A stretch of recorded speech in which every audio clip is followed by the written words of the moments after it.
Estamos de volta com o programa Pense Saúde, hoje falando sobre memória. E para isso estão conosco o geriatra doutor Estevão Alves Vale e os neurologistas doutora Dalva Maria Salgado Machado e o doutor Marcos Felipe Camarinha, médicos cooperados da Unimed BH.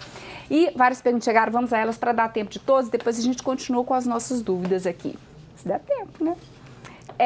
A Vânia lá do centro, ela tem 60 anos e voltou a fazer inglês. Ela pergunta se isso pode ajudar a desenvolver a memória, estudar uma outra língua. Ela diz palavra cruzada, jogos, derivados ajudam. Ela diz o seguinte, eu conheço um tanto de gente que jogou a vida inteira, mas que hoje em dia estão com Alzheimer. Mas vamos lá, estudar uma outra língua. É muito importante, qualquer atividade dentro dos domínios da cognição, né, é diversificar as atividades, né, focar em vários tipos, não só línguas, como cálculos, raciocínio lógico, leitura. Então, quanto mais você trabalha, noções visoespaciais, né, aqueles exercícios, né, aqueles joguinhos, né, igual a doutora Dalva está falando a respeito da infância, né, que palavras que começam com a letra C. Então, esses joguinhos, então, toda vez que a gente diversifica domínios da cognição, a gente trabalha a memória. Eu acho bacana porque ela falou que está com 60 anos e agora que ela começou a estudar inglês, ou seja, toda Isso, hora é hora, então, né? toda hora é hora. De fato, a gente não pode parar de estudar, né? Então, sempre está exercitando a memória para que ela se torne cada vez melhor, a gente não perca essa memória. Dá uma dica para ela assistir os filmes com legendas. Porque ela trabalha as duas línguas simultaneamente. Isso, é bem legal. simultaneamente. Porque ela escuta Presta em inglês atenção, e vai... Bacana. E outra coisa que ela falou, que ela conhece pessoas que jogaram a vida inteira e ainda assim estão com Alzheimer. Aí, já, no caso do Alzheimer especificamente, já é um outro processo. A educação ela é protetora, né, para a questão da doença de Alzheimer. O que não quer dizer que pessoas com educação superior não deixem de ter a doença, né? Então, quem estuda mais está mais protegido, mas eventualmente pode acontecer. A Márcia Xará tem 55 anos, é solteira, nunca se casou, mora sozinha. Ela diz que tem dificuldade em assimilar assuntos recentes. Ela diz que nunca bebeu, nunca fumou e ela gostaria de uma orientação. Assuntos recentes. Olha, a questão de morar sozinho, ela já determina uma síndrome de risco, tá? Você falou muito da socialização. Sim, né? exatamente. Fala com ela para procurar socializar, entrar numa aula de dança, procurar, por exemplo, bingo, loto, sabe? Fazer cursos, né? Pensar num curso aí, num curso de extensão, procurar pessoas, procurar igrejas, tá? Socializar, isso é fundamental. Edmeire do Barreiro diz que tem dificuldade em se lembrar de coisas recentes. O que poderia ser? E o que ela pode fazer para melhorar? O que a gente também tem que até retirar um pouco a ansiedade das pessoas, aquela pergunta que a gente falou, né, no início, que o paciente vai ao consultório e pergunta, estou com dificuldade para lembrar das coisas recentes, do passado eu lembro, eu tenho Alzheimer? Então, é o que a gente vem martelando, e eu sempre martelo nas consultas, né? O esquecimento do Alzheimer é um esquecimento patológico, né? O que é o esquecimento patológico? É aquele esquecimento que a gente costuma falar, que ele esquece que esqueceu. Então, vamos supor, eu tenho uma caneta e chego para você e vou vender essa caneta para você. E aí vendi a caneta, no dia seguinte eu volto e revendo a mesma caneta. E aí você fala que, não, na verdade você já me vendeu essa caneta, então na verdade... E eu falo, não vendi essa caneta é minha. Então, são esquecimentos que são patológicos, né? E a gente tem que, de uma certa forma, que a gente tem falado do programa inteiro, que o exercício para a memória, atividade de socialização, atividade física, né? Qualquer coisa que a gente ocupe o nosso dia, coloque a memória para funcionar, são benefícios para a memória. Concentração na hora de fazer qualquer coisa, né? Quando você está concentrado, por exemplo, no que você está lendo no jornal hoje, a chance de você se lembrar de noite do que você leu é maior. Isso, né? É o processo da sistematização, né, e também não esquecendo, né, do fato de estar acordado, né, a vigília ser importante, né, das preocupações do dia, que hoje o estresse é muito, né, e a mente é macaca, problema. Você começa a ler uma coisa, pensa na outra, lembra da outra. Lembra da outra e vai no ciclo. Eurípides do bairro Lagoinha diz que toma medicamento para dormir. E pergunta se isso tem relação com esquecimento. Você até já tinha comentado isso, né, doutor Marcos, mas vamos repetir. E ele pergunta se a falta de atividade física e má alimentação podem contribuir para a perda de memória. Então, medicamento para dormir, relação com esquecimento, atividade física... Medicamentos, em geral, sedativos, são vilões para a memória. Eles causam prejuízo da memória.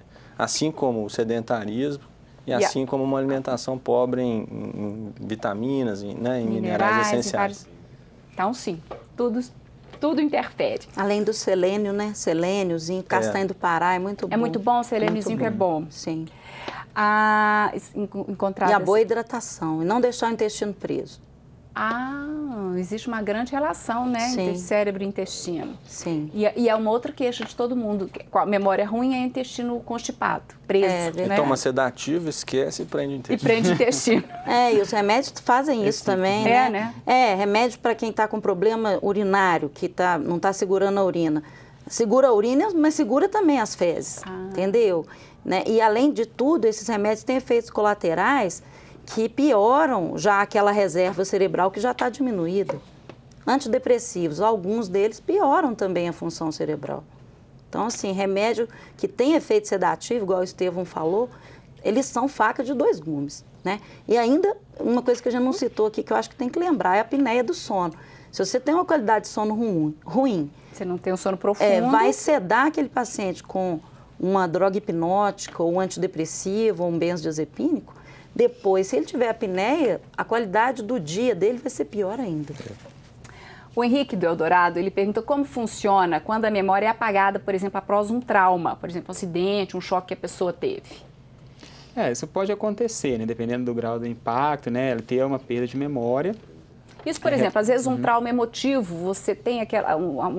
é como se fosse uma amnésia até de proteção. Isso pode acontecer também, né? E por conta desse estresse que a gente chama às vezes de estresse pós-traumático, teve um trauma muito forte, uma situação que deixou a pessoa muito triste, ou até uma situação que é uma experiência de quase morte, né? Que é uma experiência traumática para a pessoa, isso pode gerar alguns prejuízos na memória, né? Os prejuízos amnésticos, né? Esquece uma parte do que aconteceu, desses eventos, isso pode acontecer. Às vezes com o tempo, a resolução, às vezes com algum tipo de tratamento, a gente consegue, às vezes a pessoa ajustar a memória e recuperar essas informações esquecidas. E o trauma físico, o trauma craniano também é responsável, né, a principal causa, inclusive, de perda de memória, né, uma das principais causas, além do acidente vascular cerebral, é o trauma craniano. É uma preocupação da Organização Mundial de Saúde. E nós temos ainda, dentro do Brasil, né, com estradas ruins, estatísticas muito altas de acidentes. E uma coisa que a gente tem que saber, gente, não existe trauma craniano inocente. Mesmo aquele trauma craniano que a nossa criança teve na escola sem perda de consciência, uma concussão leve, tem consequências, tá? Vamos investigar. Exatamente. Bom, rapidamente não dá. E hoje a gente ainda viu o filho do Nelson Piquet, né, que teve um acidente horroroso com ele na corrida. E ele fala que no início ele ainda viu, depois ele já não se lembra de mais nada. Ele só lembra ele acordando dentro da ambulância. Valdete do Bairro Santa Teresa gostaria de saber se na menopausa pode ficar com memória ruim. Ela teve menopausa aos 30 anos, muito precocemente. Atualmente ela tem 42 anos. Isso é descrito, né? Após a menopausa ter algum prejuízo de memória, né? Mas o caso dela achei muito precoce, tem que ser avaliado, né? Daniela de Contagem diz o seguinte: muita gente diz que após a gravidez a memória piora. Ela teve depressão pós-parto e a memória realmente dela é péssima. Ela gostaria de saber se isso procede. Isso acho que na história dela teve muitos fatores até que prejudicaram a memória, né? A depressão pós-parto, né, já é um fator que dificulta nesse processamento da memória, e também o próprio fato de você ter filho pequeno em casa, né? Porque o sono da grávida fica prejudicado, aquele sono leve, a criança movimentou um pouquinho diferente no berço, já está acordado. Então, quando a gente recebe esse tipo de paciente, a gente olha para a cara, aquela olheira, né, gigante, aquela cara assim, né, acabada, não está dormindo. Então, tem muitos fatores que interferem no processamento de memória. E isso é uma coisa que a gente tem que saber lidar, né, com orientações com medidas comportamentais para melhorar o sono, melhorar a qualidade da memória. E é uma coisa transitória, né? Com o passar do tempo isso retorna. O Vandeir, do Carlos Prats, ele fala do nome de um medicamento para memória e gostaria de saber se contribui para melhorar. Imipramina, isso? A imipramina é um antidepressivo da classe dos tricíclicos. Ele é um medicamento clássico, assim, antigo. Dependendo da idade dele, né, e da indicação, ele pode ter indicação sim. A gente usa mais a imipramina para crianças que têm problema de enurese, que não controlam o xixi noturno, fazem xixi na cama. Isso. Ou então para pequenos déficits de atenção que não necessitam do uso de psicoestimulante. A imipramina pode ser usada no adulto, mas ela tem efeitos também sobre a acetilcolina. Então, de uma forma geral, principalmente para os pacientes que já têm uma diminuição de reserva cognitiva, não seria uma boa opção não, tá? Tá. Nós estamos assim, quanto tempo que falta? Pouquinho? Deixa eu falar uma coisa que foi importante sobre a menopausa, rapidinho. Pode falar. Ela é muito importante, até porque eu sou mulher, estou passando por essa situação. Existe um hiato aí, mais ou menos de 5 anos, entre a menopausa, né, e você pensar em algum tipo de reposição. A atividade física é fundamental, né? O estrogênio é extremamente importante para o organismo da mulher. 1/3 das mulheres não sente nada quando entra na menopausa. 1/3 das mulheres sente alguma coisa e 1/3 das mulheres fica com uma qualidade de vida muito prejudicada, desde o sono até fadiga, queixas de memória, depressão e uma série de outros aspectos, tá? Então, assim, é importante verificar isso e o Estevão falou, 30 anos é uma idade muito precoce. Essa paciente tem que ser orientada, mas como ela já está com 42, em relação à reposição, já não está indicado. Ah, é? Sim, o hiato é 5 anos. Ah, tá. E nós vamos ter que finalizar. No caso, quando é indicada a reposição hormonal, ela pode melhorar todos esses aspectos, principalmente relacionados à memória? Sim, porque na verdade, se existe esse tipo de componente associado, é provável que você tenha um retorno de funções.